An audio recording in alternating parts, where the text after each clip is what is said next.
வந்தது தெரியும் போவது எங்கே வாசல் நமக்கே தெரியாது. வந்தவரெல்லாம் தங்கிவிட்டால் இந்த மண்ணில் நமக்கே இடமேது.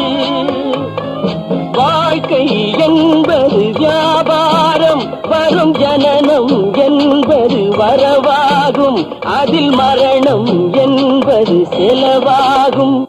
போனால் போகட்டும் போடா, போனால் போகட்டும் போடா. இந்த பூமியில் நிலையாய் வாழ்ந்தவர் யாரடா? போனால் போகட்டும் போடா.